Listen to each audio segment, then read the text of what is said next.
নমস্কার। Hello everyone, কি অবস্থা, কেমন আছো সবাই? আশা করছি খুব খুব ভালো আছো সবাই। আমরাও ভালো আছি তোমাদের আশীর্বাদে, ঈশ্বরের কৃপায়। আর তোমরা যে যেখান থেকে আমার ভিডিওটা দেখছো তোমাদের সবাইকে অনেক অনেক ওয়েলকাম। তো এই যে গত ভিডিওতে দেখেছিলাম স্বপ্নিলের পাপা আম এনেছিল, তো এবার স্বপ্নিলের পাপাকে বলেছি এই কাঁচা কাঁচা আমগুলোই আনতে। তো এই আমগুলো আনলে সুবিধা হয় কি জানো তো, বাসায় রেখে বেশ কিছুদিন আর কি খাওয়া যায়। আর পাকা আমগুলো আনলে 1-2 দিন থাকে, তারপরে নষ্ট হয়ে যায়। তো এই যে আমগুলো পেকে গেছে আর এইভাবে বস্তার মধ্যেই রেখে দিয়েছিলাম। আর এই যে সোফার উপরে অনেকগুলো ঘাস দেখতে পাচ্ছ, এগুলো হচ্ছে স্বপ্নিল ছাদ থেকে নিয়ে আসছে পাখির বাসা তৈরি করার জন্য। তো এভাবেই এগুলোকে রেখে দিলাম। তার কারণ হচ্ছে এগুলো যদি এখন আমি ফেলে দিই তাহলে পরে অনেক বায়না করবে, ওটা দিয়ে ও আর কি পাখির বাসাটা বানাবে, আমাকে তাই বলেছিল। আর এই যে এখন হচ্ছে রুমগুলোকে মুছে নিচ্ছি। তো বেশ কয়েকদিন ধরে কিন্তু একটানা বৃষ্টি হচ্ছে। তো বৃষ্টিটা হওয়াতে এবার খুব একটা বিরক্ত লাগছে না, তার কারণ হচ্ছে এবার এত পরিমাণে গরমটা পড়েছে আর এত পরিমাণে কষ্টটা সহ্য করেছি যে এই বৃষ্টিটাকে খুবই উপভোগ করতেছি। প্রায় 24 ঘন্টাই কিন্তু বৃষ্টিটা হচ্ছে, তবে মুষলধারে কখনোই বৃষ্টিটা হচ্ছে না, খুবই গুড়ি গুড়ি বৃষ্টি হচ্ছে, যেটাকে অনেকেই বলে যে ইলশে গুড়ি। তো বেশ ভালো লাগতেছে বৃষ্টিটা হওয়াতে, আবহাওয়াটা বেশিরভাগ সময়ই ঠান্ডা থাকতেছে। তো এই যে রুমগুলোকে মুছে নিয়েছি আর এখন হচ্ছে বারান্দাটাকে ধুয়ে দিলাম। আর সব কিছু করার আগে, স্বপ্নিলকে স্কুলে পাঠানোর আগে এই যে বিছানা চাদরগুলো একটু উষ্ণ গরম জলে ভিজিয়ে রেখেছিলাম, তো এগুলোকেও এখন ভাবছি ধুয়ে আর কি মেলে দেব।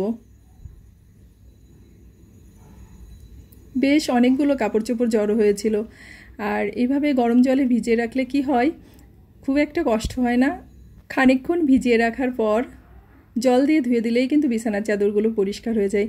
আর এই বিছানার চাদরগুলো কি হয়, এগুলো কিন্তু খুব বেশি মানে ময়লা হয় না, ওই একটু ঘেমে দেখা যায় ভিজে যায়, বা 2-1 দিন পর পরই তো চেঞ্জ করে দিই, ওই হালকা যে ধুলাবালিটা পড়ে সেটাই। তো ওইদিকে বিছানার চাদর, বালিশের কভার, তারপরে স্বপ্নিলের 2-1টা জামা কাপড় ছিল, সবগুলোকে ধুয়ে মেলে দিয়েছি। আর ডালটাকেও আগে বসিয়ে রেখেছিলাম, তো ডালটা হয়ে গেছে, এখন ডালটাকে ফোড়ন দিয়ে দিচ্ছি। আর স্বপ্নিলের মাঝে স্কুল থেকে চলে আসছে, তো ওর জন্য এই যে ডিম ভাজি করে রেখেছিলাম, তো ওকে আর কি ডিম ভাজি আর ডাল দিয়ে ভাতটা দিব সকালে। আর ভেন্ডিগুলোকে ভাজি করতেছি একটু ওই সর্ষে আর কাঁচামরিচ আর কি তেলের উপরে দিয়ে, আসলে পেঁয়াজটা দেওয়া হয় না, মনে হয় এই খাবারটা তো এইভাবে খেতেই ভালো লাগে, তো বাড়তি পেঁয়াজটা দেওয়ার আর কি আছে। তোর মধ্যে একটু চিনি দিয়ে দিলাম। তো ঢ্যাঁড়স ভাজি শেষে কিন্তু হালকা করে একটু চিনি দিলে বেশ স্বাদ হয়। আর এটা হচ্ছে দেখতাম আমার শাশুড়ি মা আর কি ঢ্যাঁড়স ভাজির শেষে হালকা একটু চিনি দিয়ে দিত, তা বেশ ভালোই লাগে, একটু মিষ্টি মিষ্টি লাগে খেতে, বেশ ভালোই হয় কিন্তু। তো ওই দুপুরের ওই রান্নাগুলোকে শেষ করে চুলাটাকে আবার মুছে নিয়েছি, নিয়ে এখন হচ্ছে রুটিটাকে করে নিচ্ছি সকালের। আর রান্নার মাঝে চুলাটাকে মুছে নিলাম, তার কারণ হচ্ছে এই যে আমি এই আটাটাকে একটু নিরামিষ করেই রাখি, সব সময় মাছ মাংসের সাথে আর কি এটা লাগাই না, তার কারণ হচ্ছে মাঝে মধ্যে নিরামিষ খেতে হয়, তারপর সোমবারে নিরামিষ খেতে হয়, তো আলাদাভাবে এই জন্য এই আটাটাকে আর আলাদা করেই রাখি, যাতে আর ঝামেলাটা না হয়, কারণ 2 জায়গায় রাখলে একটু ঝামেলাটা বেশি মনে হয় যে আমিষ নিরামিষ এটাই। তো এইগুলো রুটিগুলোকে ভেজে স্বপ্নিলের পাপাকে নাস্তা দিয়ে দিয়েছি, আর এদিকে একটু মাংস রান্না করব। তো এই যে সব মশলা দিয়ে মেখে একবারে মুরগিটাকে বসিয়ে দিয়েছি। তো এটাকে বসিয়ে দেওয়ার পরে এই যে এতক্ষণ বাদে একটু রেস্ট পেলাম। আর সকালে এই শরবতটা না খেলে মনে হয় যে আমার ভালোই লাগে না। আর দেখলাম মধুর ভিতরে অনেক পিঁপড়া আর কি বাসা মানে রয়েছে, তো এটা মধুটাকে নিতেছিলাম আর মনে পড়তেছিল ছোটোবেলায় মা এইভাবে কি বলতো যে পিঁপড়া খেলে সাঁতার কাটা যায়, মানে সাঁতার কাটা শেখা যায়, তো সেই কথাটাই মনে পড়তেছিল। তো পিঁপড়াটা খেতে কি আর ভালো লাগে বলো, তো পিঁপড়াটাকে একটু বেছে বেছে ফেলে দিলাম।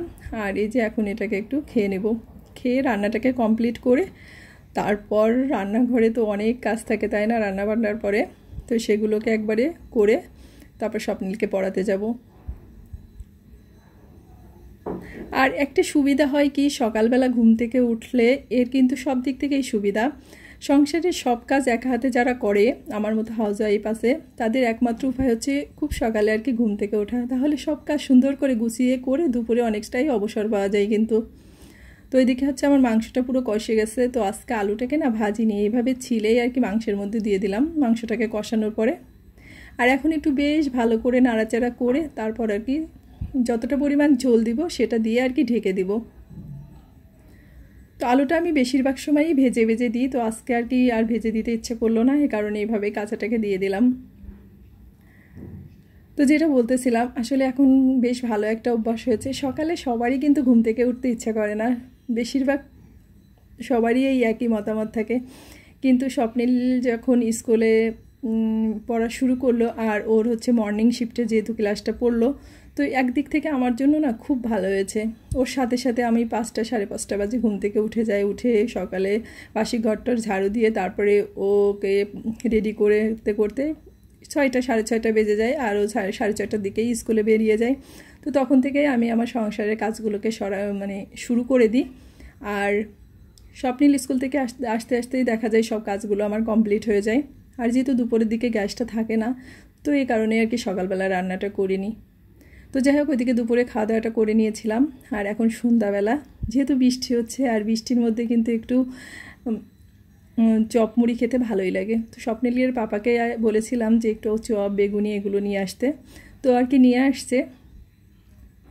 মুড়িগুলো বেশ অনেক দিন ঘরে ছিল কিন্তু খাওয়া হয় না, তো নরম হয়ে গেছিলো।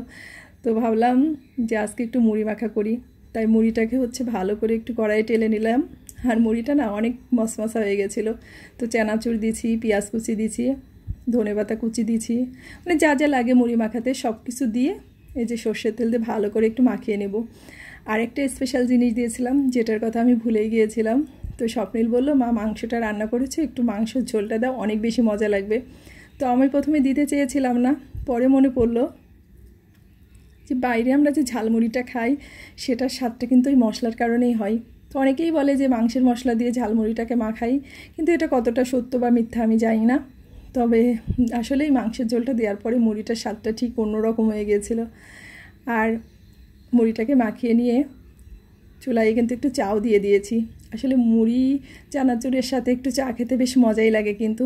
তো বিকেলবেলা যখন চাটা খাই, বিকেলবেলা চাটা বেশিরভাগ সময় গ্রিন টিটাই খাই। আর সকালে স্বপ্নিলের পাপা যেদিন বাসায় চাটা খাই সেদিনই চাটা করা হয়, তাছাড়া চাটা করা হয় না।